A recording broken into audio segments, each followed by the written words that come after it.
आए जब कष्ट, बहुत कष्ट का जीवन चल रहा हो, बहुत कष्ट की जिंदगी चल रही हो, ध्यान लगाना, अगर कष्ट का जीवन चल रहा हो, तकलीफ की जिंदगी चल रही हो,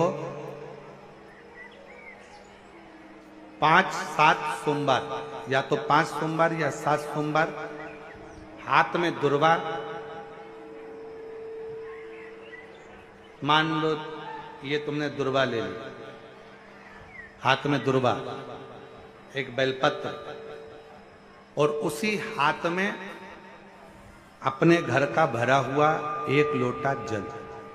पहले रखना है दुर्वा, फिर रखना है बेलपत्र, उसके बाद में हाथ में 1 लोटा जल, और दोनों हाथों का स्पर्श करते हुए जो अपना पूजन का कक्ष होता है घर के अंदर का, उस पूजन कक्ष की साक्षी में खड़े होकर अपने कुल देवता, पितृ देवता और अन्य देवताओं का स्मरण करते हुए, बाबा बहुत दुखी हूं, बहुत तकलीफ में हूं, बहुत कष्ट में हूं, मेरा परिवार आज दुख तकलीफ में है, मेरा परिवार आज कष्ट में है, दुख में है, कष्ट में है।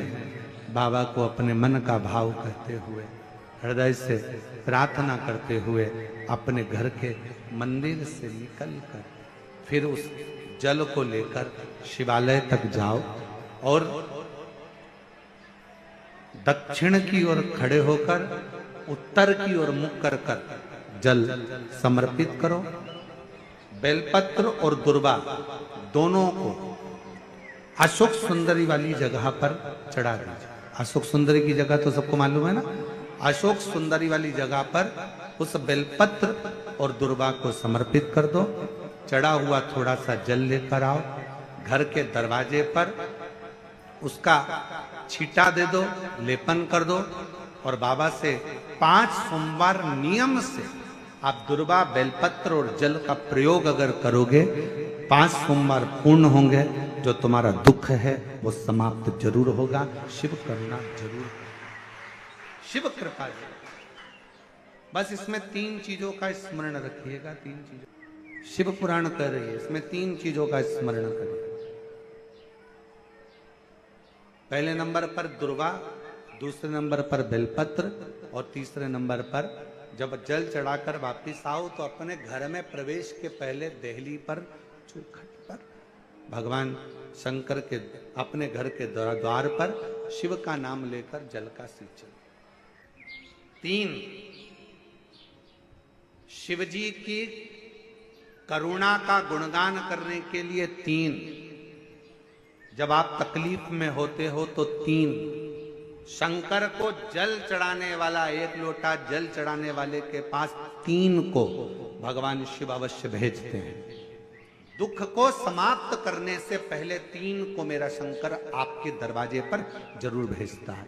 पहले नंबर पर मां आद्य शक्ति दुर्गा को आपकी पड़ोसन के रूप में, आपके रिश्तेदार के रूप में, आपके कुटुंबी के रूप में, आपके संबंधियों के रूप में, किसी ना किसी के रूप में आपके पास भेजकर बोलेंगे, क्यों घबराती हो, क्यों चिंता करती हो, क्यों टेंशन लेती हो। मैंने सुना है कथा में, बाबा ने ये बताया था, एक काम कर, 1 बेलपत्र, 1 दुर्वा लेकर जा, बताएगी, आएगी, बैठेगी, सुंदर, उस दिन उसका चेहरा देखोगे आप तो आपको लगेगा ये मेरी पड़ोसन नहीं हो सकती। उसका चेहरा देखोगे तो आपको लगेगा ये मेरी देवरानी नहीं, ये मेरी जेठानी नहीं, ये मेरी ननंद नहीं, ये मेरा रिश्तेदार नहीं। आज इसका चेहरा कुछ और बोल रहा होगा, जब होगी तब कोई तुम्हारे कहेगा, धीरे से, सामने नहीं आएगा तो सुंदर स्वरूप धारण कर कर स्वप्न में आकर कहेगा। ऐसा लगेगा कोई तुम्हें जगा कर कह रहा है कि तू घबराना मती, तू ये कर लेना, समझ। धीरे से, सामने नहीं आएगा तो सुंदर स्वरूप धारण कर कर स्वप्न में आकर कहेगा। ऐसा लगेगा कोई तुम्हें जगा कर कह रहा है कि तू घबराना मती, तू ये कर लेना, समझ लेना मेरे बाबा ने अपनी अर्धांगिनी पार्वती को तुम्हारे पास भेज दिया। मेरे शिव ने अपनी पत्नी को तुम्हारे पास भेज दिया, अपनी अर्धांगिनी को भेज। दूसरे नंबर पर मेरे भोले बाबा, मेरे शंकर मेरे त्रिकालदर्शी, मेरे करुणा सागर, मेरे शंकर। दूसरे नंबर पर अपने गण भृंगी को भेज देते। शिव जी के गण श्रृंगी और भृंगी का कर्म क्या? श्रृंगी शिव से दूर नहीं होता और भृंगी शिव जी की आज्ञा पाकर शंकर के भक्त के पास जाकर बैठता है। शिव जी अपने दूसरे पात्र को भेजते हैं भृंगी को। भृंगी दूसरे नंबर पर जाता है। उसका काम क्या है? भृंगी का कर्म क्या है? तो कहा भृंगी कभी भी सामने अपने प्रतिबिंब से नहीं आता, किसी का स्वरूप धर कर नहीं आता। भृंगी आपके हृदय में आकर भीतर से बोलने का प्रयास करता है। ये काम गलत हो रहा है, इसको रोक ले। तेरा मन से अंदर से बोलने का प्रयास करेगा, एक काम कर, तू वहां चले जा, ऐसा हो सकता है, तू ऐसा कर ले, तू वैसा कर ले। वो बताने का प्रयास करेगा, वो आपको ले जाने का प्रयास करेगा, उस तक ले जाने का प्रयास करेगा कि ये कर्म कर, ये कर्म कर।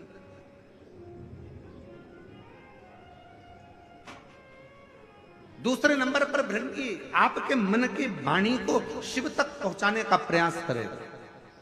और तीसरे नंबर पर भगवान शंकर अपने भक्त का दुख हरने से पहले तीसरे नंबर पर भेज देते हैं अपने नंदीश्वर को, अपने नंदी गण को। मेरे शिव भेजते हैं। नंदी का काम क्या है? जैसे ही नंदी आता है, कोई व्यक्ति के रूप में, किसी रूप में, किसी फोन के रूप में, किसी कॉल के रूप में, किसी पत्र के रूप में, किसी मैसेज के रूप में, जब नंदी तुम्हारे घर में प्रवेश करता है तब वो तुम्हारे रास्ते को क्लीन कर देता है, रास्ते को साफ कर देता है, उसको मार्ग प्रशस्त कर देता है। आप दिल से उससे कहो, जहां तार ना जुड़े। कोई कई जगह कहे ना, अभी हमने कहा कि हमारे बच्चे कहे यहाँ पर सिग्नल मिल रहा है, कोई कहे वहां सिग्नल मिल रहा है। अगर सारी दुनिया से हार गए तो फिर एक जगह पर जाकर सिग्नल मिलाना। एक बार शिव महापुराण की कथा में पहुंचकर बाबा देवादिदेव महादेव से अपने मन की बात कहकर कभी योग बन जाए तो उस कथा में आसन बिछाकर जमीन पर अपना आसन डालकर ये नहीं सोचना कि मैं वीआईपी कितनी हूं, मुझे कहां बैठना चाहिए, कहां रहना चाहिए। एक बार उस पवित्र प्रांगण में जहां बाबा की कथा हो रही हो, जहां बाबा कुबेर भंडारी का आनंदमय कथा कर तत्व ग्रहण करने को मिल जाए, वहीं पर रात्रि विश्राम कर कर बाबा से अपने दिल की बात कहकर अपने मन की बात जरूर कहना। ये निश्चित है मेरे बाबा से तुम्हारा सिग्नल जरूर मिलेगा और शिव आपकी बात को स्वीकार जरूर, शिव सुनेगा। 5 चीजें शंकर भगवान को चढ़ती है: जल, दूध, दही, शहद, घी, शक्कर, पंचामृत की वस्तु। पांचों हमारे जीवन को सार्थक करने वाले। दूध भक्ति का प्रतिबिंब है। हमारे घर से रोग, बीमारी, तकलीफ को दूध चढ़ाते ही वो रोग बीमारी समाप्त होने लगती। दही, हमारे परिवार अगर टूट रहा है, हमारा परिवार अगर टूटने की कतार पर है, 2 बेटे 3 बेटे वो भी आपस में झगड़ रहे हैं, माता पिता आपस में झगड़ रहे हैं, बेटे बहुएं आपस में झगड़ रहे हैं, तो दही शिव को जो चढ़ाया जाता है ये परिवार को जोड़ने का काम करता है। शहद, ये व्यक्ति के जीवन को, समृद्धि को बढ़ाने का प्रयास करता है।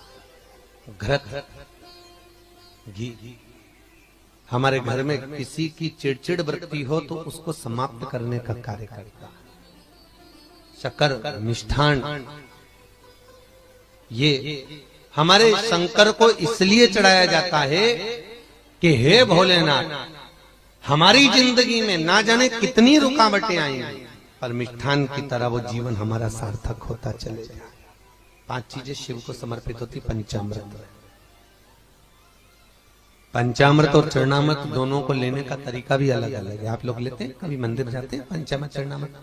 सत्यनारायण की कथा करवाओ, देवी जी के मंदिर में चौकी करवाओ, कुछ भी पूजन पाठ होती है तो चरणामृत और पंचामृत दोनों मिलता है। आप लोग लेते होंगे, जब पंचामृत दिया जाता है तो लेने वाले को भी सोचना चाहिए कि किस तरह से लेना है। जब पंचामृत दूध, दही, शहद, घी, शक्कर जो मिला हुआ रहता है उसको जब हम लेते हैं तो उसको लेने के बाद में अपने हाथ को हम हृदय से लगाते हैं। किस चीज को लेने के बाद?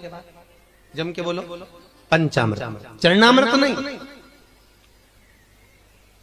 पंचामृत लेने के बाद हाथ को हम हृदय से लगाते हैं। और चरणामृत अर्थात किसी मंदिर में गए, तुलसी जी पड़ी हुई है जल के अंदर और वो पंचपात्र में जल जो रखा हुआ है वो चरणामृत है। उस चरणामृत को जब हम लेते हैं तो उस जल को लेने के बाद में हम अपने हाथ को हृदय से नहीं लगाकर अपने मस्तक से लगाते हैं। उसका कारण क्या है? उसका केवल एक कारण है कि पंचामृत लेने के बाद हमने जो हाथ को हृदय से लगाया उसका कारण केवल इतना सा है कि भगवान के स्नान की झांकी का दर्शन हमारे हृदय में बैठ जाए। और चरणामृत लेने के बाद जो हमने हाथ को सिर पर लगाया उसका कारण केवल इतना सा है कि भगवान के चरणारविंद का जल जब हमारे मस्तक पर चढ़ेगा तो हम जैसे पापियों का भी उद्धार अपने आप हो जाएगा। दोनों को लेने का तरीका।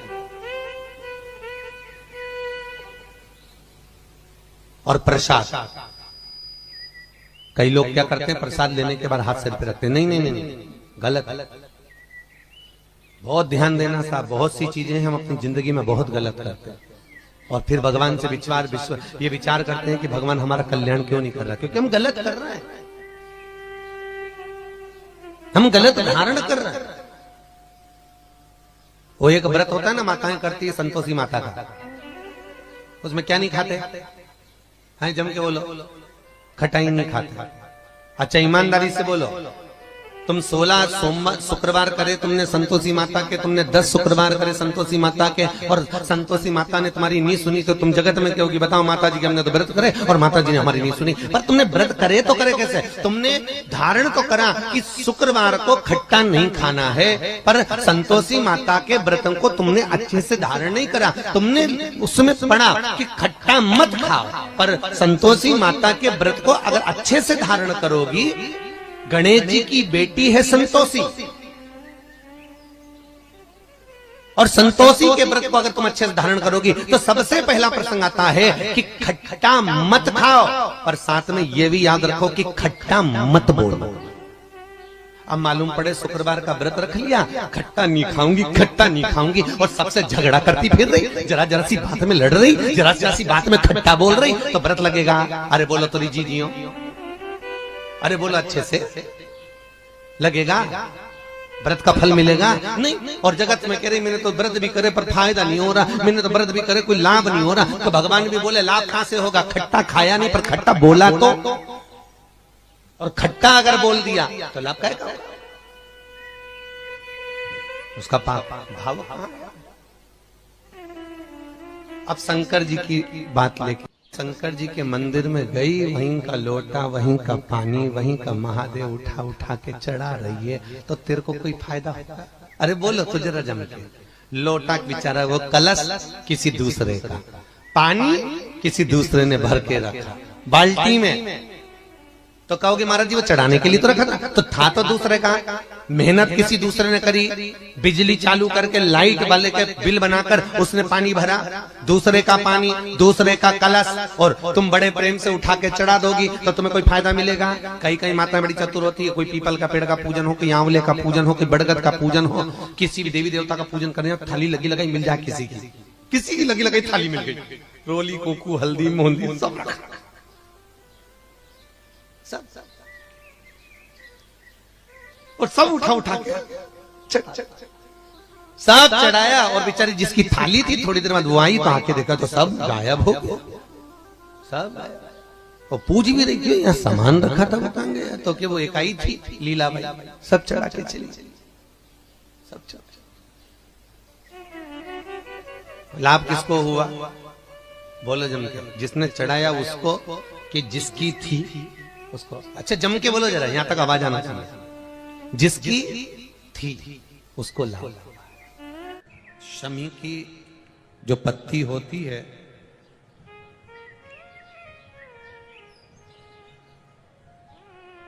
शमी की जो पत्ती होती है, एक पत्ती में जितनी पत्तियां लगी होती हैं और एक पत्ती के अंदर, जरा ध्यान देंगे, जैसे इस पत्ती में ढेर सारी पत्तियां लगी हुई है, उस पत्ती में से भी एक पत्ती तोड़ोगे और एक पत्ती तोड़ने पर उस पत्ती को भी अगर गिनोगे तो उसमें बहुत सारी पत्तियां होती हैं।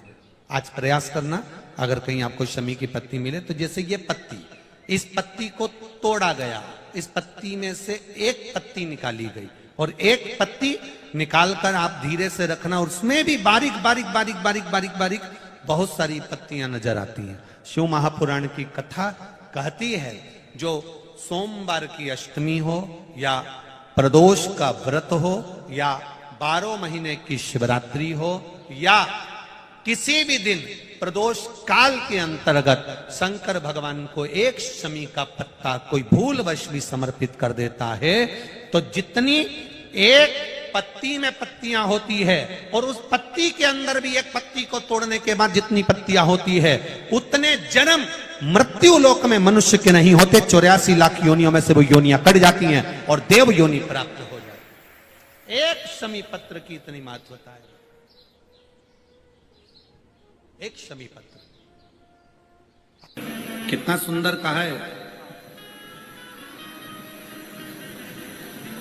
जब जिंदगी बहुत संघर्ष में चल रही हो, बहुत दुख का जीवन चल रहा हो, बहुत कष्ट का जीवन चल रहा हो, बहुत कष्टमय जीवन चल रहा हो, तब शमी के 5 पत्ते, शमी के 5 पत्ते एक दुर्वा के साथ एक अक्षत चावल का एक दाना, वो भी हल्दी में भिंगोया हुआ हो या केसर में भिंगोया हुआ हो, शमी पत्र 5, एक दुर्वा, एक चावल का दाना, जो दिल से हृदय से बेलपत्री के वृक्ष के नीचे पार्थिव लिंग का निर्माण कर कर मट्टी का शिवलिंग बनाकर प्रदोष काल में, मतलब शाम के समय पर शिवलिंग बनाकर उस पे जल चढ़ाकर, जो ये 5 शमी का पत्र, एक दुर्वा और एक चावल का दाना, अपनी कामना कर कर, जो दुख चल रहा है बाबा से विनय कर कर एक एक पत्ता जब समर्पित कर दे, फिर एक दुर्वा समर्पित कर दे, फिर एक चावल का दाना समर्पित कर दे और बाबा का वहीं पर पुनः विसर्जन कर दे, 3 महीना तो जाने दो, 15 दिन के अंदर वो दुख कटता जरूर है, चाहे कोई भी दुख।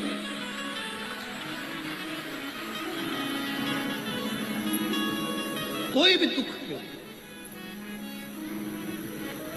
किसी भी तरह का दुख क्यों। और ये शंकर की आराधना, शंकर की पूजन।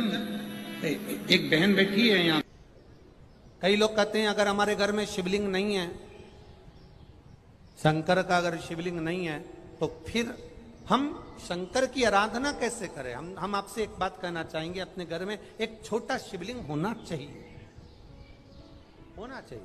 और मान लो नहीं है, आपके परिवार के लोग नहीं राजी हो रहे, आपके घर के लोग नहीं राजी हो रहे, आपके परिवार के लोग राजी नहीं हो रहे हैं, तो फिर क्या करोगे।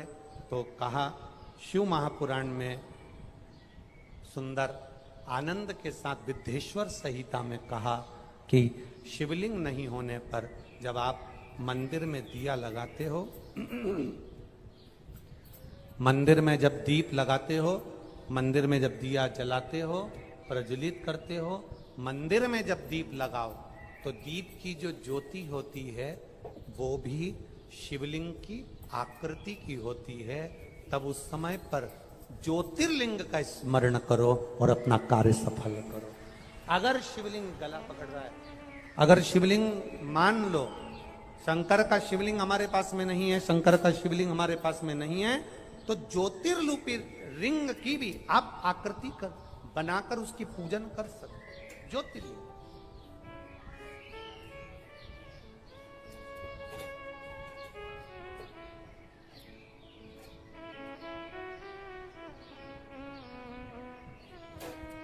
क्या बोलते हैं आप लोग, मन मेरा मंदिर आंखें दिया बाती, होठों की है तालियां रोम फूल बाती, रोम रोम जीभा तेरा नाम पुकारती है माँ तेरी आरती।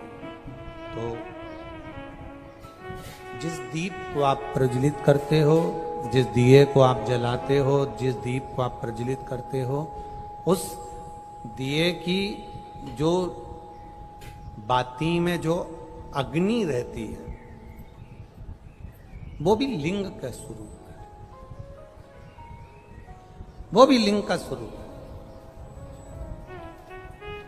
इसको हमारे यहां ज्योतिर्लिंग कहा गया, ज्योतिर्लिंग नहीं, ज्योतिर्लिंग कहा गया।